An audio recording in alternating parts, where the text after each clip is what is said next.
I don't talk about Eugene O'Neill much in the middle of all my constant bloviating about James Joyce or Hamlet. But long before James Joyce was my boy, Eugene O'Neill was my boy. Um,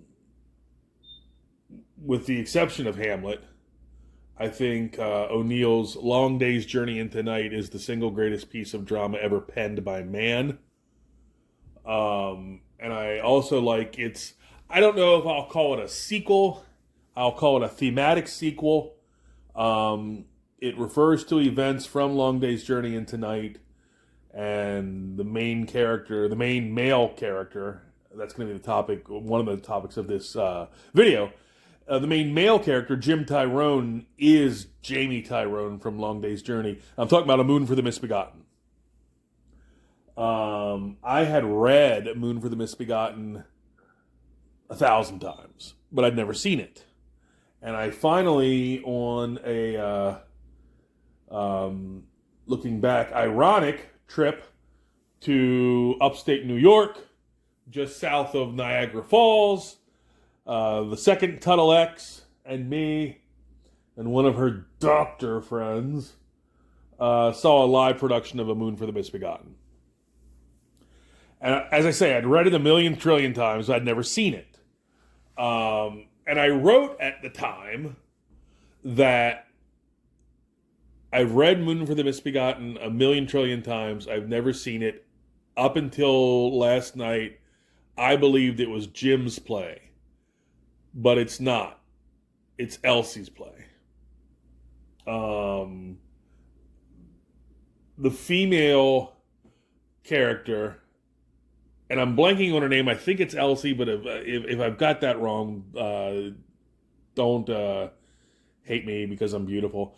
The female protagonist doesn't have a lot of lines. Jim does most of the talking. So when you read it, you think it's Jim's play. And it's all about Jim. And it is to an extent, but only after I saw it. And I saw her presence, and I saw how the things Jim was saying were affecting her. Did I realize that she's the protagonist? It's not Jim's play at all. And I'm not going to go that far with Cyber Frog, Heartsick Horror Deluxe, and The Diary of Heather Swain.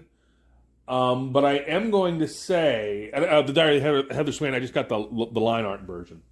But I am going to say that reading those two again, back to back this time,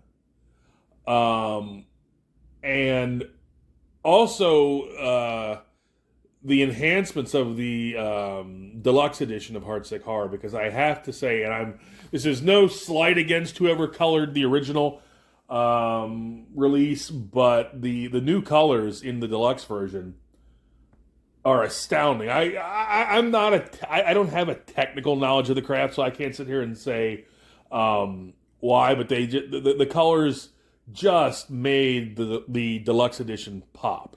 And maybe that helped me realize this too, that I'm not going to go so far as to say Cyberfrog is not Cyberfrog's story, because it obviously is, hence the name. But I am going to say that I got a new appreciation, or a deeper appreciation, of how you can make the argument that it's really Heather's story.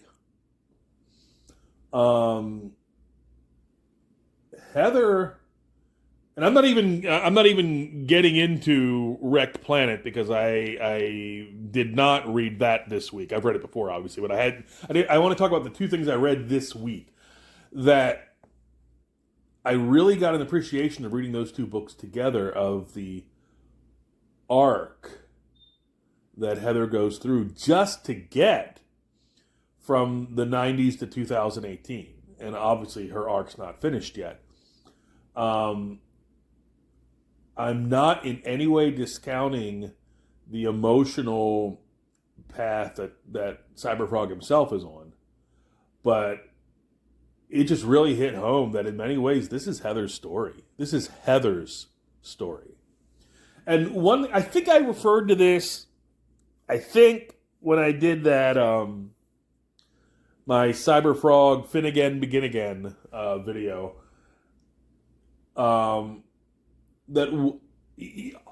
always look for repeated beats. Always look for motifs. Because that's going to tell you, not necessarily going to tell you what the author's point is,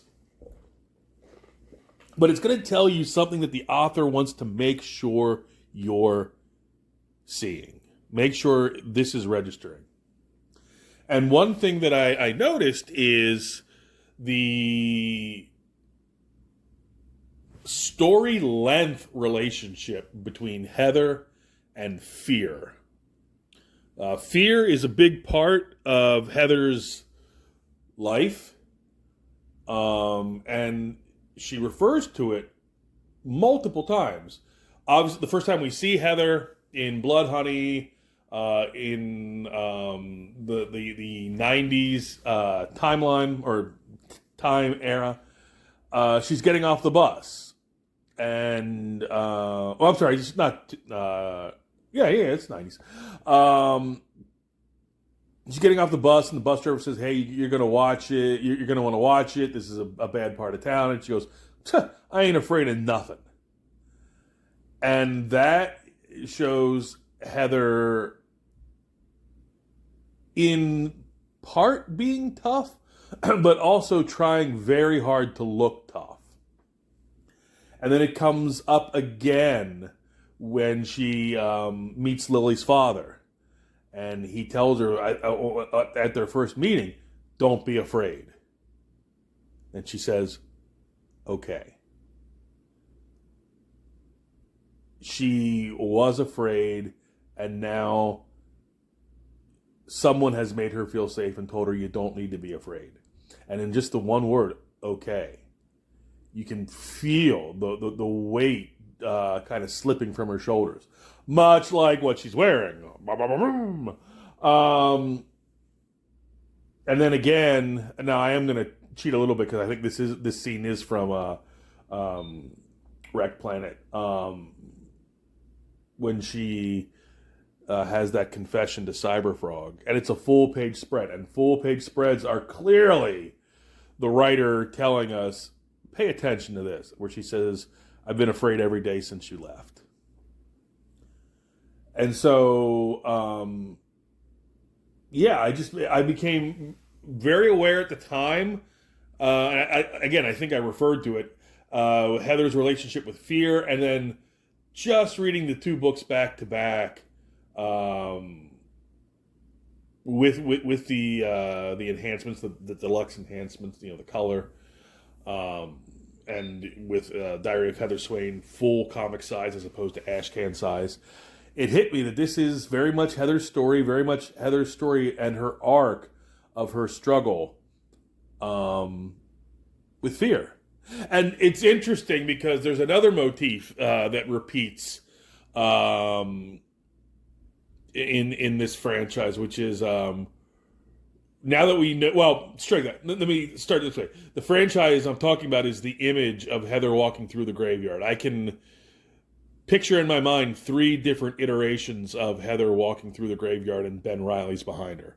And now that we know what Ben Reilly represents, what Ben Reilly really is, that accentuates the other motif I'm talking about, which Heather talking about fear. So, yeah, I don't have any kind of clever way to wrap this up, but I thoroughly enjoyed reading Diary of Heather Swain and Heartsick Horror Deluxe back to back. It gave me a more rich understanding, a more richly emotional understanding of Heather Swain. Interesting stuff, guys. This has been Tom Tuttle.